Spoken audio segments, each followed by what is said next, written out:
नमस्कार विद्यार्थियों, मैं विकास कुमार रक्षक हिंदी धारा के डिजिटल प्लेटफॉर्म पर एक बार पुनः आप सभी विद्यार्थियों का हार्दिक स्वागत करता हूं, अभिनंदन करता हूं। विद्यार्थियों, क्लास से हम वो छोटी छोटी बातें पढ़ रहे हैं जो संदेहास्पद हैं। हिंदी धारा के डिजिटल प्लेटफॉर्म पर हम विद्यार्थियों की शंकाओं का समाधान कर रहे हैं। पुनः एक विशेष स्थिति लेकर, विशेष संदेह लेकर, एक बहुत अच्छा कंफ्यूजन लेकर मैं पुनः आप सभी विद्यार्थियों के समक्ष उपस्थित हूं।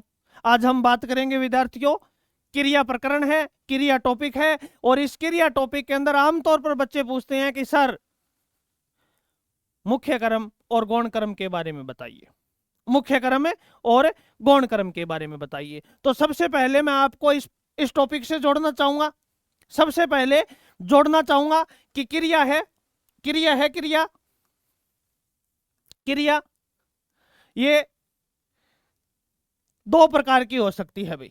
एक तो होती है एक कर्मक क्रिया, और एक होती है द्विकर्मक क्रिया। माफी चाहूंगा, द्विकर्मक क्रिया। किस बात की माफी चाहूंगा? सहकर्म क्रिया है, ये दो प्रकार की होती है। सहकर्म क्रिया है, ये दो प्रकार की होती है। वह क्रिया जिसमें या तो एक कर्म हो या जिसमें दो कर्म हो। देखिए बच्चों, अगर एक कर्म है तो भी सहकर्मक है, अगर दो कर्म है तो भी सकर्मक क्रिया है। लेकिन मैं बात करूंगा केवल यहां पर केवल बात करूंगा मैं द्विकर्मक क्रिया की, द्विकर्मक क्रिया की। क्यों? क्योंकि जब दो कर्म होंगे तो एक मुख्य और एक गौण कर्म होगा। क्यों? क्योंकि जब दो कर्म होंगे तो ही एक मुख्य और एक गौण कर्म होगा, और मैं बात कर रहा हूं मुख्य कर्म और गौण कर्म की। द्विकर्मक क्रिया, मैं उदाहरण लिख रहा हूं द्विकर्मक क्रिया के। पहला उदाहरण लिखा है मैंने पहला उदाहरण लिखा है मैंने, बच्चों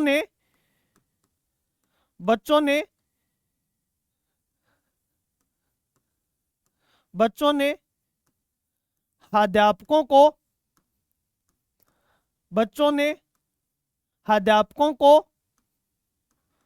सम्मान दिया। बच्चों ने अध्यापकों को सम्मान दिया। दूसरा उदाहरण लिखा है मैंने लिखा है किसान ने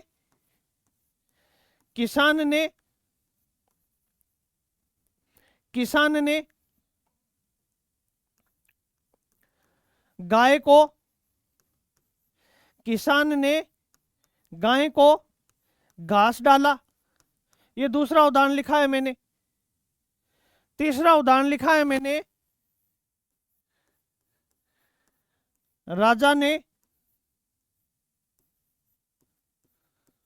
मंत्री को दंड दिया। ये बेटा मैंने तीसरा उदाहरण लिखा है। ये तीन उदाहरण लिखे हैं मैंने। बच्चों ने अध्यापकों को सम्मान दिया, किसान ने गाय को घास डाला, राजा ने मंत्री को दंड दिया।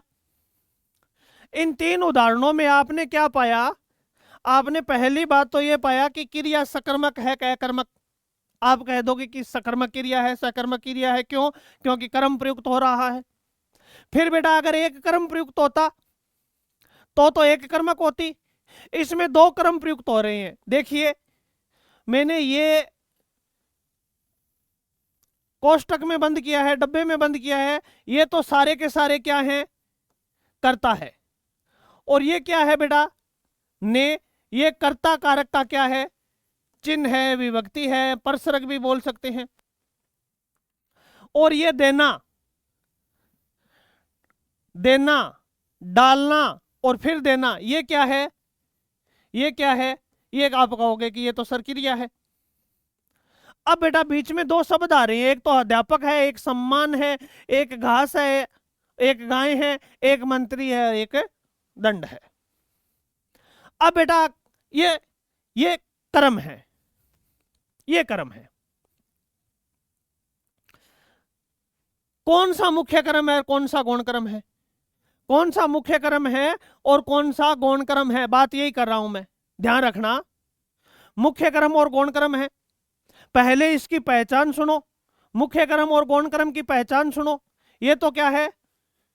एक तरफ तो क्या है, मुख्य कर्म है,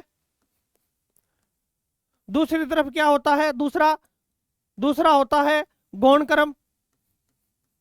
गौण कर्म, बेटा मैं 4 पहचान बता रहा हूं आपको, अगर चारों में से एक भी मिल गई तो आपका प्रश्न गलत नहीं होगा।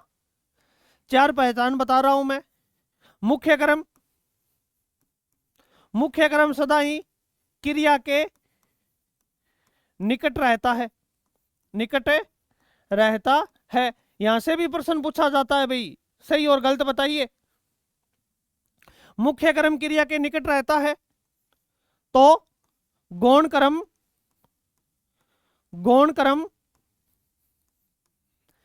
गौण कर्म क्या होता है, क्रिया से दूर रहता है। स्पेस का मैंने लिख दिया दूर होता है। अब देखिए उदाहरण, मुख्य कर्म है वो क्रिया के निकट रहता है और गौण कर्म है वो क्रिया से दूर होता है। तो सम्मान क्या है, मुख्य कर्म है, और अध्यापक क्या है, गौण कर्म है। ये पहली पहचान है मुख्य कर्म और गौण कर्म की। मुख्य कर्म क्रिया के नजदीक रहता है, गौण कर्म क्रिया से दूर रहता है। बात कर रहा हूं दूसरी पहचान की। मुख्य कर्म, मुख्य कर्म कारक चिन्ह रहित होता है, कारक चिन्ह रहित होता है, रहित होता है। मुख्य कर्म है उसके आगे कारक चिन्ह नहीं लगता, कारक चिन्ह रहित होता है, तो क्या होगा, गौण कर्म, गौण कर्म कारक चिन्ह सहित होता है, कारक चिन्ह युक्त होता है। ये दूसरी पहचान है, ये क्या है, दूसरी पहचान है। मिलाइए,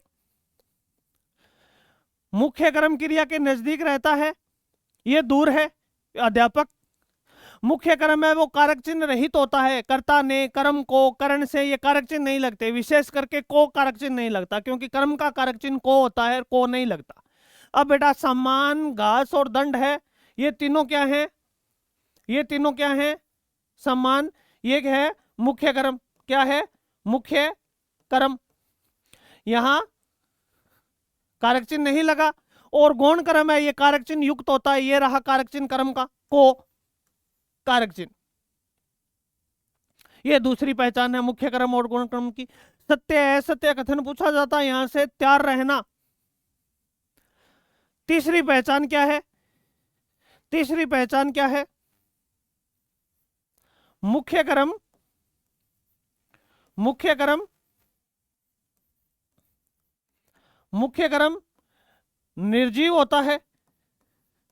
मुख्य कर्म है वो हमेशा ही निर्जीव होता है, और गौण कर्म सदैव क्या होता है, गौण कर्म, गौण कर्म सदैव, गौण कर्म सदैव सजीव होता है।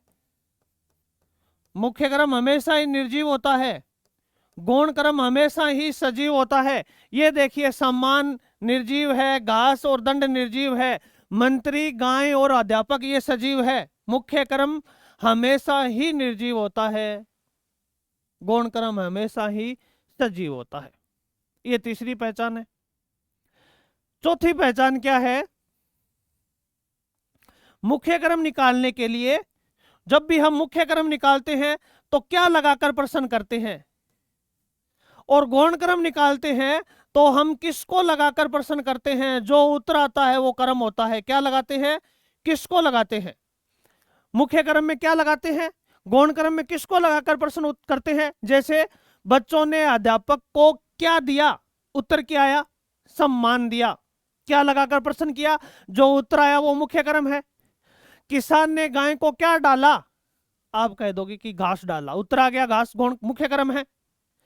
राजा ने मंत्री को क्या दिया, आप कह दोगे दंड, क्या है, मुख्य कर्म है।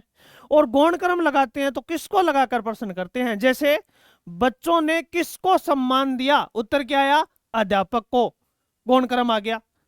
किसान ने किसको घास डाला, उत्तर क्या आया, गाय को गौण क्रम आ गया। और राजा ने किसको दंड दिया? मंत्री को। क्या आ गया? गौण क्रम आ गया। दोबारा बात कर रहा हूं मैं, मुख्य क्रम और गौण क्रम की पहचान किस प्रकार करनी है? ये बेटा द्विकर्मक क्रिया में होते हैं, दो क्रम होते हैं। द्विकर्मक क्रिया में दो क्रम होते हैं। अब दो क्रम हैं तो एक तो मुख्य क्रम कहलाएगा, एक गौण क्रम कहलाएगा। हमसे मुख्य क्रम और गौण क्रम की पहचान पूछी जाती है, सत्य और असत्य बनाकर प्रश्न दिया जाता है। अभी परीक्षा के अंदर एक पैटर्न चल रहा है, सत्य असत्य कथन बताइए। उस पैटर्न के अकॉर्डिंग प्रश्न दिया जाता है। आपको चारों बातें याद रखनी है। मुख्य कर्म क्रिया के निकट होता है, गौण कर्म क्रिया से दूर होता है, पहला अंतर है।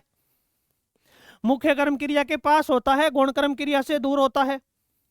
मुख्य कर्म है वो कारक चिन्ह रहित होता है और गौण कर्म है उसके कारक चिन्ह लगता है, सहित होता है, या बोल सकते हो युक्त होता है। तीसरा अंतर क्या है? मुख्य कर्म निर्जीव होता है तथा गौण कर्म हमेशा ही सजीव होता है। और चौथा अंतर क्या है? क्या लगाकर प्रश्न करोगे तो मुख्य कर्म निकलेगा और किसको लगाकर प्रश्न करोगे तो गौण कर्म निकलेगा। ये थे विद्यार्थियों क्रिया है कर्म के आधार पर दो प्रकार की, अकर्मक और सकर्मक। अकर्मक क्रिया का कोई विभाजन नहीं किया गया, अकेली ही होती है। लेकिन सकर्मक क्रिया पुनः दो प्रकार की होती है। कौन कौन सी? एक कर्मक और द्विकर्मक। जिसमें एक ही कर्म प्रयुक्त हो वो तो एक कर्मक कहलाती है, जिसमें दो कर्म प्रयुक्त हो वो द्विकर्मक कहलाती है। बेटा द्विकर्मक क्रिया है उसमें दो कर्म होते हैं, तो एक मुख्य होता है और एक गौण होता है। मुख्य कर्म की पहचान आपको दिखाई दे रही है, गौण कर्म की पहचान आपको दिखाई दे रही है। यहां से सत्य और असत्य का एक प्रश्न हर हालत में पूछा जाता है, बहुत ही अच्छा प्यारा सा प्रश्न बनता है। तो विद्यार्थियों यहां से आप इस शंका का समाधान कर सकते हो, मुख्य कर्म किसे कहते हैं, गौण कर्म किसे कहते हैं। आपकी ग्रामर की जो कक्षाएं हैं वो मार्च के प्रथम सप्ताह में, मैं कह चुका हूं मार्च के प्रथम सप्ताह में रीट परीक्षा के लिए, एसआई परीक्षा के लिए, राजस्थान पुलिस के अंदर एसआई की परीक्षाएं आने वाली है। 150 प्रश्न आते हैं हिंदी के ग्रामर से। मुख्य परीक्षा आ रही है रीट की, सेकंड ग्रेड है, फर्स्ट ग्रेड है, उसके अंदर ग्रामर है। तो मार्च के प्रथम सप्ताह में जो रीट का प्री पेपर है उसके जस्ट बाद बिल्कुल जीरो लेवल से ग्रामर की कक्षाएं प्रारंभ हो रही है। आपसे अनुरोध है कि अपने मित्रों को परिचित करवाएं इस चैनल के माध्यम से। मार्च के प्रथम सप्ताह में एक एक क्लास, एक एक टॉपिक बहुत अच्छे तरीके से, साथ में एमएसक्यू, ये सारी बातें हम मार्च के प्रथम सप्ताह में प्रारंभ करेंगे। पुनः किसी ऐसे ही एक रोचक तथ्य पर, एक ऐसे ही संदेह पर मैं पुनः उपस्थित होऊंगा। तब तक सभी विद्यार्थियों को जय हिंद, जय भारत। सभी का बहुत बहुत धन्यवाद।